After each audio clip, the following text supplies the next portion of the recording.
Quad 66. So I think I have some stuff figured out, and I think I'm kind of done testing this iteration of the build. So this is my Ranger frame that I'm working on, and this is specifically an HD0 version of the build. I do plan on building up a Walksnail version, but I got some things to say about Walksnail here in a second. But one of the things I've been struggling on this build is to get the GPS to work.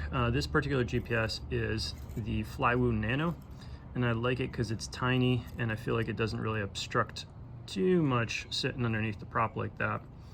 I've also tried the GEP RC, but when I first wired up the GPS to this quad, and also other builds with this Tune RC board, this has got the Tune RC Poly F405, I struggled to get satellites. So like in my backyard, I'd get like 5 or 6, at best maybe 8.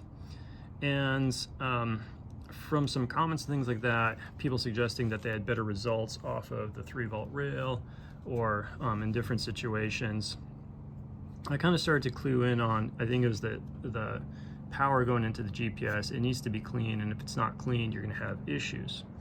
So the first solution I had for that was to go ahead and just wire up a pigtail to the GPS, so that you can just plug in a little 1S battery and power the GPS off the 1S battery. And sure enough, that worked like a charm. Suddenly go from 5-6 satellites up to 20, 22 ones just sitting on the ground, and up in the air averaging like 15, 16 satellites. So pretty decent. Obviously it changes as you fly around. If you roll over or something, you drop some satellites as the antenna is no longer pointed up at the sky. But I didn't really necessarily want to fly with that extra, so even like a little 300, I didn't want to fly with that extra weight. That's still like 7, 8 grams, 8, 9 grams, depending on the size of the battery, if you do a 260 or a 300. So in the meantime, one of the other things I was kind of thinking about was seeing if I could get any better range. So for me, this quad was maxing out.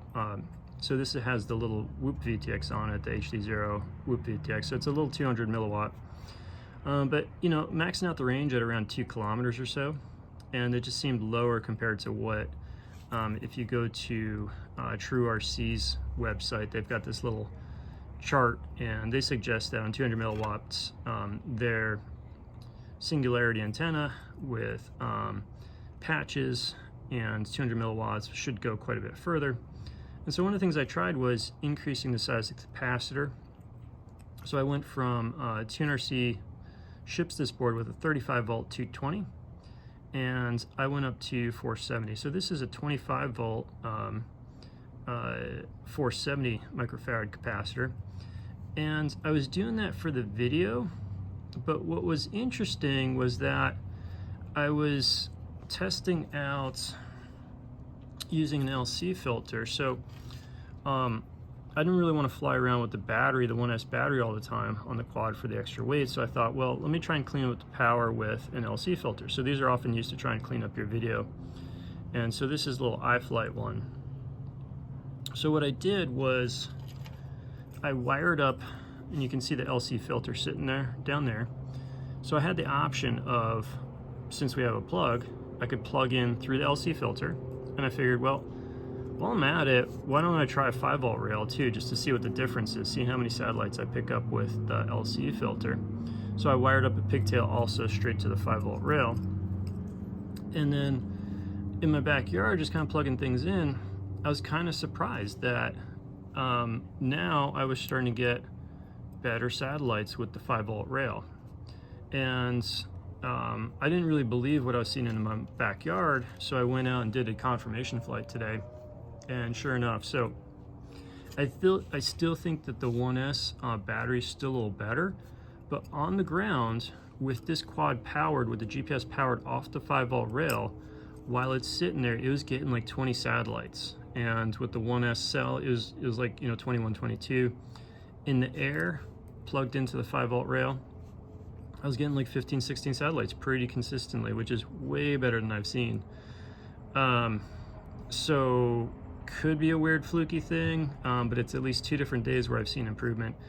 And so I think it's the extra capacitor. So if you have this Tune RC board, 470, bump up the capacitor if you're not getting good satellites. The other thing I noticed with bumping up the capacitor was I did not get better range, which disappointed me a little bit. Still cutting out at me at around 2 kilometers. But when I was within decent range of having decent bars on the VTX, I'm noticing a cleaner picture. No more of that little funny diagonally stuff, and just less sparkles until the sparkles, come in, just because of range. So again, the better capacitor seems like it's helping both the video and the GPS. What is a little bit interesting to me is that although these LC filters are supposed to clean up your power for video, and theoretically I would think that help your GPS, I'm seeing no detectable difference when I am plugged in through my LC filter or just straight off the 5-volt rail.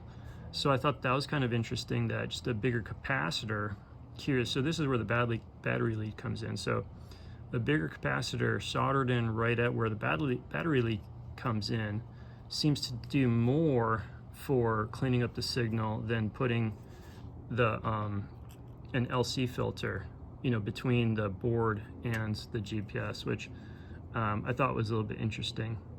I'm not sure if I can fully explain why things are working out the way they are. If you have kind of like a better electrical engineering background than I do, please feel free to chime in on the comments below and kind of help us understand why that happens. But so the good parts about that is that for me, that puts this Tune RC board back in play as a nice viable option.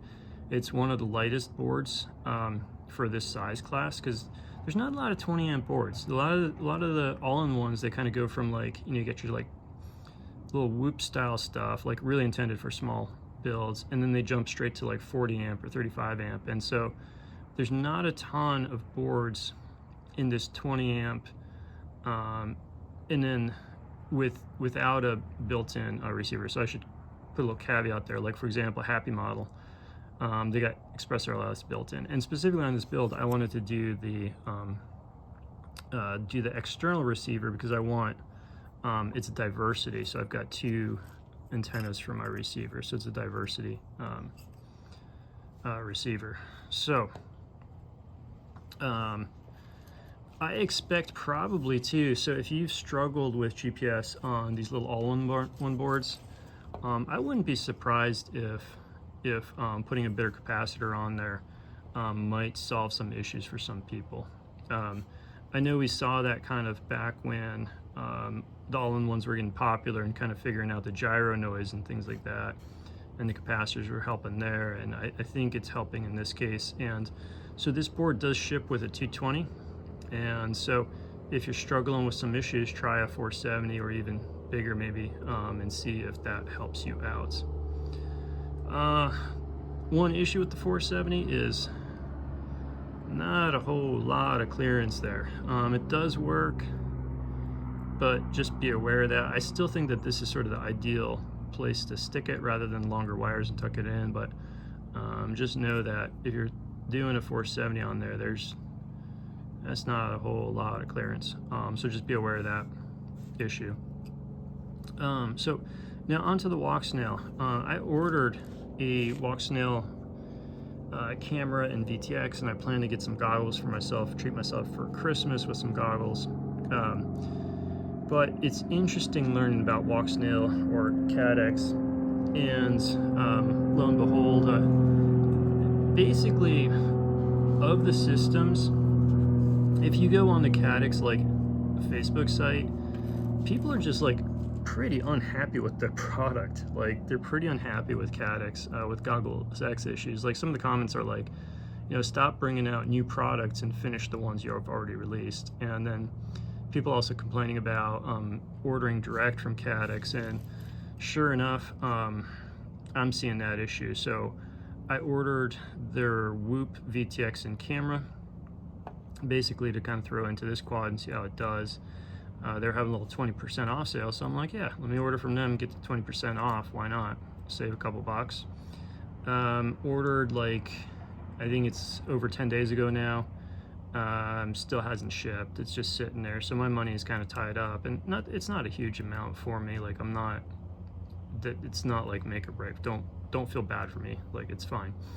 But it just kind of ties that up and just sits there, and so I asked for a refund, and they kind of have this response back, which is kind of vague, like, are you willing to accept the refund of your shipping, not a refund of your whole order? It's like, no, just cancel my order. I'm gonna go order from someplace else that'll actually ship in a reasonable amount of time. So yeah, so on the Walksnail front, I think I'm gonna go with, I just don't trust, like, reading this stuff on there, I'm not sure if I trust the Goggles X. Plus the cost wise, I think I'm gonna get the Fat Shark HD goggles and go with that and give that a shot. What else? Oh, this is the capacitor I'm putting on there, 470. These capacitors, which ones are they? The FR, yeah.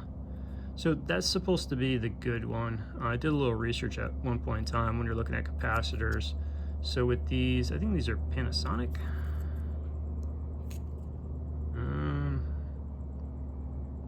I think they're Panasonic. They're not the Rubicons, so I think they're Panasonic.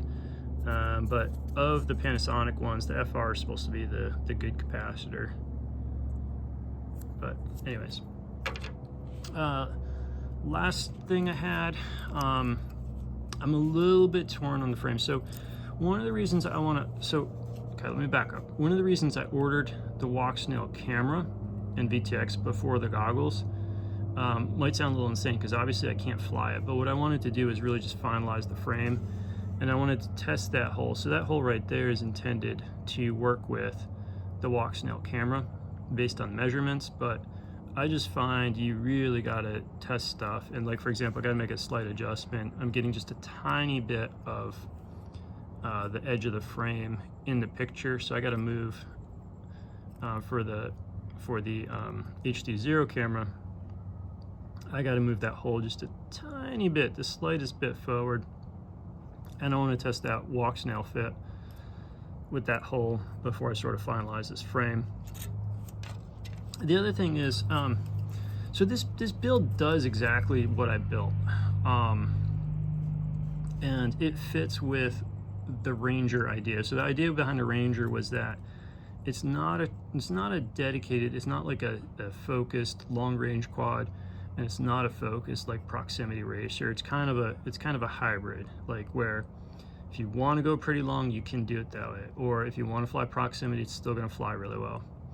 And I built it around the powertrain and the battery that Recursion Labs came up with. He did a bunch of great testing, and so kind of the platform he came up with was these Tattoo R-Line 550s on 4S with the T-Motor 1404, and I think it's the 3,800 kV motor with the HQ 3.5 props. These are the more pitchy ones. I forget what the options are.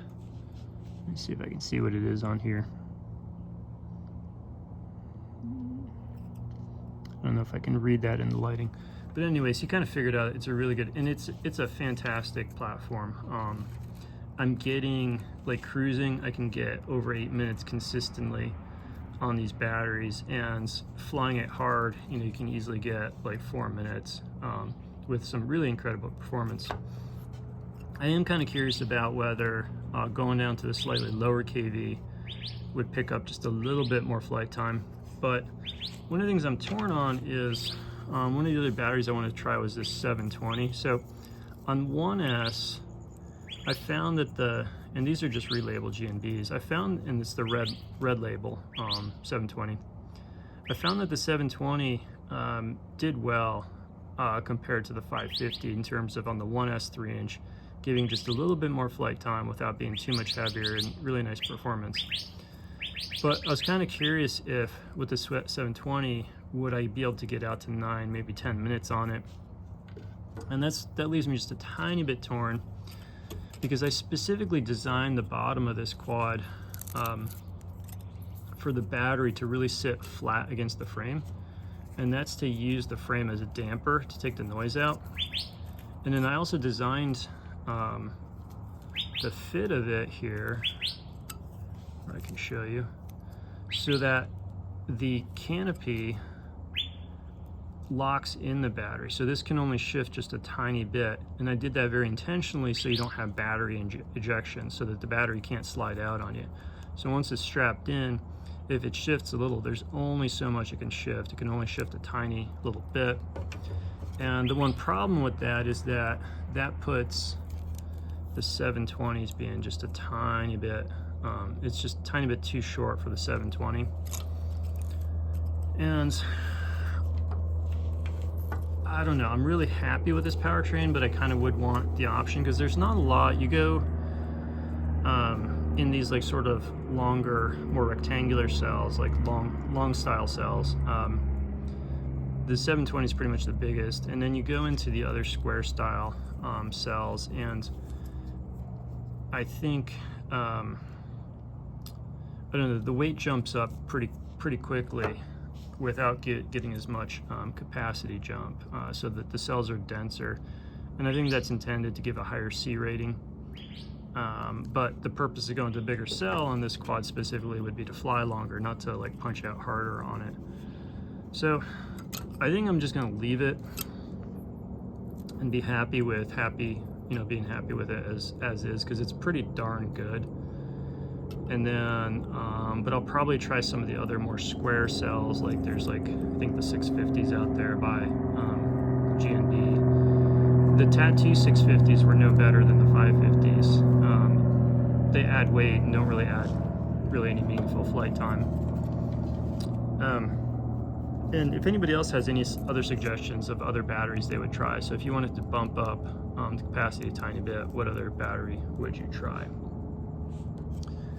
I think that's really what I have on this for right now. As a little teaser, I do have something interesting coming as far as whoops. Should be coming shortly, and then we'll take a look at that. So I gotta sharpen the whoop skills back up to take a look at that thing that I got coming. But yeah, so that's where this is at. Hopefully, maybe this little bigger capacitor thing solves some issues for some people if you're having them. And I'm pretty much feel like I've got the testing done on this, and the next phase will be once I get Walksnail to get some prettier pictures out there. Until next time, cheers.